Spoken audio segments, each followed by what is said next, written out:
You're scrolling through Instagram at 11 p.m. You see an ad for those sneakers you've been eyeing for weeks. $180. That's a lot.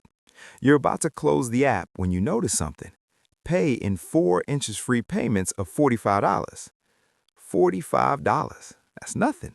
That's like 2 coffees a week. You click, you buy, you feel good about being financially responsible because, hey, no interest, right? Except here's what just happened. You didn't buy $180 sneakers, you bought $45 sneakers that you're going to pay for 4 times. And your brain registered this as a $45 purchase, which means when you see that jacket next week for only $35 every 2 weeks and those headphones for just $28 a month, your brain is doing math that has absolutely nothing to do with reality. My name is Miko, and I spend way too much time thinking about how payment technology is rewiring our relationship with money in ways that would have seemed dystopian 10 years ago. If you're someone who's ever tapped that Pay Later button without really thinking about it, or if you've got multiple payment plans running and you're not entirely sure when they're all due, make sure to hit that subscribe button and give this video a thumbs up if this helps you out. Because today, we're breaking down why Buy Now, Pay Later might be the most psychologically sophisticated debt trap ever created. And before we go any further, let me be crystal clear. I'm not a financial advisor. This isn't financial advice. What I am is someone who's been tracking this industry's explosion from basically nothing to over $127 billion in transaction volume in 2026. And when I show you what's actually happening behind those friendly little payment buttons, you're going to understand why I use the word trap very deliberately, the numbers that should terrify you. Let's start with the scale of this, because when I tell people these numbers, they usually think I'm making them up. The Buy Now, Pay Later market in the United States hit $107 billion in 2025. By 2031, it's projected to reach $258 billion. We're talking about a payment method that barely existed a decade ago, now processing more money annually than the entire GDP of countries like Portugal or New Zealand. 86 million Americans are now using BNPL services. That's roughly 1 in 4 adults. 1 in 4. If you're in a room with 3 other people, statistically, one of you is financing purchases through Klarna, Afterpay, Affirm, or one of the dozens of other services that have popped up. Holiday season 2025 alone, shoppers spent $10.1 billion through Buy Now, Pay Later between November and Cyber Monday. That's up 9% from the year before. This isn't slowing down, it's accelerating. But here's where the numbers stop being interesting and start being absolutely terrifying from a financial planning perspective. According to the Federal Reserve, nearly 24% of BNPL users have made a late payment. That's up from 18% just a year earlier. The trajectory is going in the wrong direction. A Motley Fool study found that 29% of users have missed a payment at some point. Among Gen Z users, that number climbs even higher. But wait, there's more. 41% of BNPL users report having made a late payment in the past year, according to LendingTree. That's up from 34% the year before. Let me say that number again because it's important. 41%. That's not a small minority making mistakes. That's nearly half the user base feeding a fee machine that was designed to look like a favor. And here's the kicker that should make every financial alarm bell in your head start ringing. Only 47% of BNPL users actually plan their payments ahead of time. The rest, they either track loosely or, and this is a direct quote from the research, lose track altogether. More than half the people using these services don't actually know how much they owe or when they owe it. Let that sink in for a second. The interest-free lie. Now, you might be thinking, look, Miko, at least these are interest-free loans. That's better than a credit card, right? Like I'm being smart by avoiding interest. And if that's what you're thinking, I hate to be the bearer of bad news, but that's exactly what they want you to think. Here's the thing about Buy Now, Pay Later that the companies definitely don't want you to understand. The interest-free part is only true for short-term pay-in-4 loans, and only if you pay on time. Miss a payment, Afterpay charges you $8 or 25% of the transaction, whichever is less. Miss one payment on a $50 purchase, that's a 16% fee on a single missed payment. Klarna generated $470 million in what one competitor literally called junk fees in 2024 alone. That's 7% of their total revenue coming from things like late fees, reminder fees, and, I'm not making this up, snooze fees. Yes, you can pay a fee to delay your payment. They've literally monetized procrastination. And those longer-term financing options, Affirm charges up to 36% APR on loans longer than Pay in 4. That's not interest-free. That's credit card territory with better marketing and a friendlier font. But here's what most people don't realize. Late fees are just the beginning. The real cost of BNPL isn't measured in dollars. It's measured in behavior change. The psychology trap. Here's how the psychology works, and this is where it gets really insidious. When you see a $200 item with a Pay in 4 option, your brain doesn't register it as $200. It registers it as $50. This is called the pain of paying phenomenon. It's been studied extensively in behavioral economics. Splitting a cost over time literally reduces the psychological discomfort of spending money. Studies show that consumers spend significantly more when BNPL is an option. One analysis found that businesses offering buy now, pay later see a 27% increase in sales. 27%! That's not because people suddenly need 27% more stuff. It's because the payment method tricks their brains into thinking everything is affordable. Now you might be thinking, look, Miko, I always pay on time. I'm responsible. I'm not one of those people. And if that's what you're thinking, I hate to be the bearer of bad news, but you're exactly who they're counting on. Because even if you never miss a payment, you're still spending more than you would without the option. Remember that 27% sales increase for merchants? That's coming from somewhere. It's coming from your wallet. Let me paint you a picture of how this actually plays out in real life. You're shopping online, you need a new pair of running shoes, budget $80. You find a pair you like for $120. Normally, you'd close the tab and keep looking, but then you see this. 4 payments of $30. Suddenly, $120 doesn't feel like $120. It feels like $30. You buy the shoes. While you're there, you notice some running socks, $40, or 4 payments of $10. Why not? And maybe some workout shorts, another $60, or $15 today. You leave the site having spent $220 instead of $80, but it doesn't feel like $220. It feels like $55 because that's all that left your account today. Now multiply this across every shopping experience for an entire year. This is how people end up with, and this is from actual research, 60% of BNPL users have reported having multiple loans at once. Nearly 1 in 4 users have had 3 or more active BNPL loans simultaneously. It's like being slowly pecked to death by ducks. No single payment is dangerous, but there are a lot of ducks. The dystopian turn. But here's where the story takes a turn that honestly sounds like something from a financial dystopian novel. People aren't just using BNPL for electronics and clothing anymore. They're financing groceries. 25% of BNPL users now use these services to buy groceries. That's up from 14% just a year ago. 1/3 of Gen Z BNPL users have financed their supermarket trips. Think about that for a second.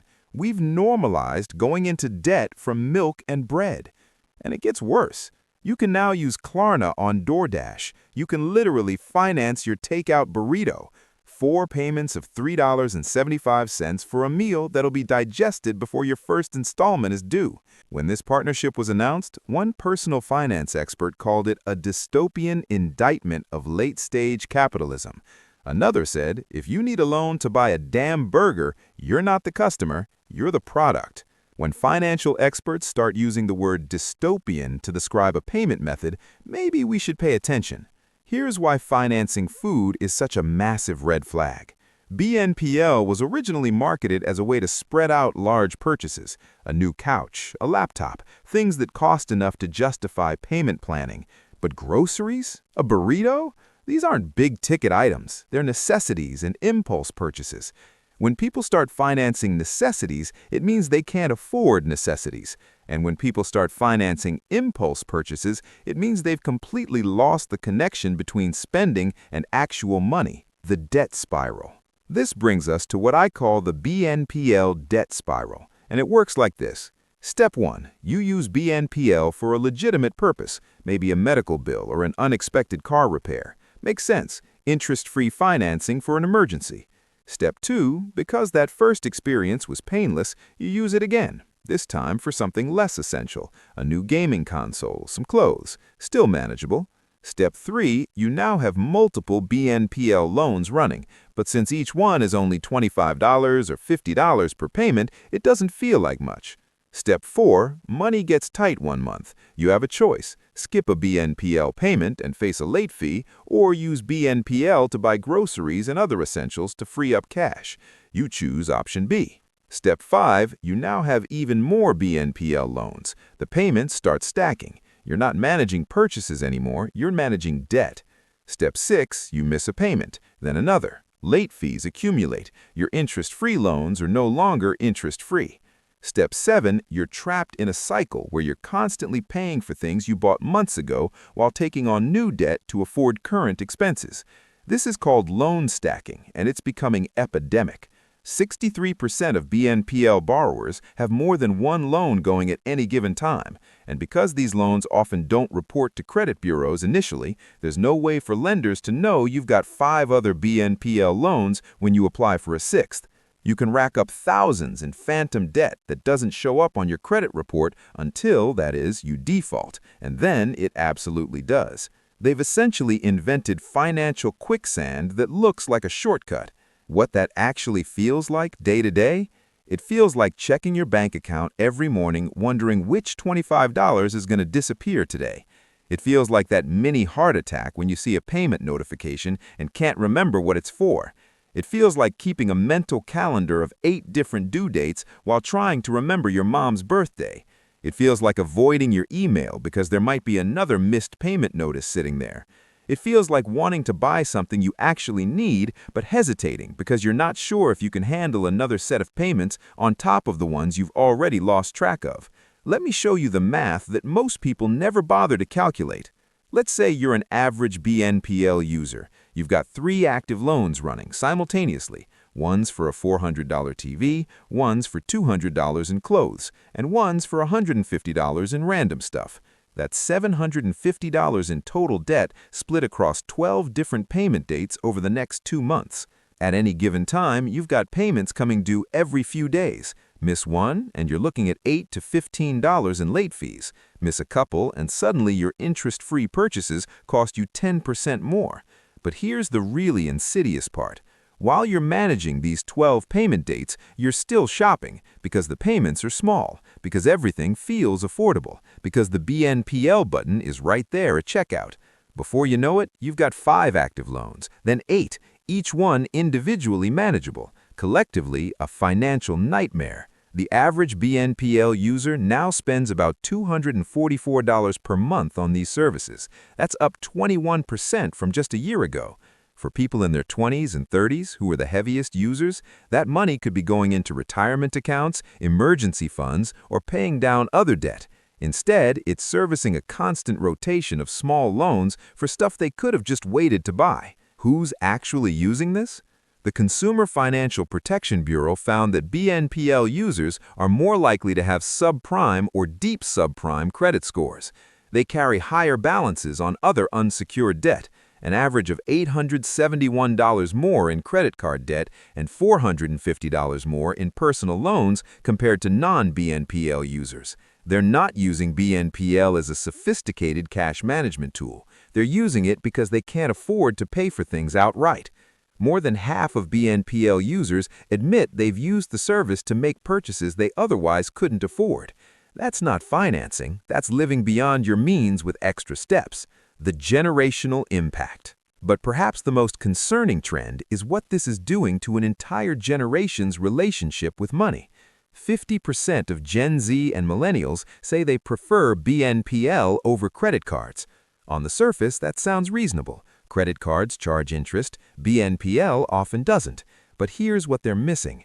Credit cards, for all their problems, have guardrails. There's a credit check, there's a spending limit, there's a single monthly payment date, there are robust consumer protections for disputes and fraud. BNPL has almost none of these. The approval process is instant and nearly universal. There's no unified spending limit, payment dates are scattered across the calendar, and until very recently, there were basically zero regulatory protections. We've essentially given young people unlimited access to debt while removing all the friction that historically made people think twice before borrowing. And let me tell you what that means long term. When you're 22 and you've been financing everything from concert tickets, yes, 60% of Coachella attendees use BNPL for their tickets, to your weekly grocery run, you're training your brain that debt is normal, that purchases don't need to align with income, that you can always worry about paying for things later. This isn't building financial skills, it's building financial dependency. It's like getting a gym membership for your wallet, except instead of getting stronger, you just pay fees for not showing up. They know exactly what they're doing. Here's what makes this truly insidious. The BNPL companies know exactly what they're doing. They've spent millions researching the psychology of spending. They know that splitting payments reduces psychological pain. They know that instant approval creates impulse buying. They know that scattered due dates cause people to lose track of what they owe. None of this is accidental. The button is bright green for a reason. The math showing $25 today instead of $100 total is calculated for a reason. The nearly zero approval requirements exist for a reason. They're not offering you a convenient payment option. They're exploiting cognitive biases to make you spend more than you would otherwise. And the businesses offering BNPL, they're paying extra for the privilege. BNPL providers charge merchants 4 to 6% per transaction, compared to about 2.5% for credit cards. Why would a business pay double the transaction fee? Because they know BNPL increases sales volume by 20 to 30%. Because they know customers with BNPL options spend more per transaction. Because they know the psychological manipulation is worth the cost. You're not the customer. The merchants are the customers. BNPL companies are selling access to your wallet, and you're paying for it through behavior change you don't even notice. Permission to opt out. So let me give you permission to do something that might feel radical in 2026.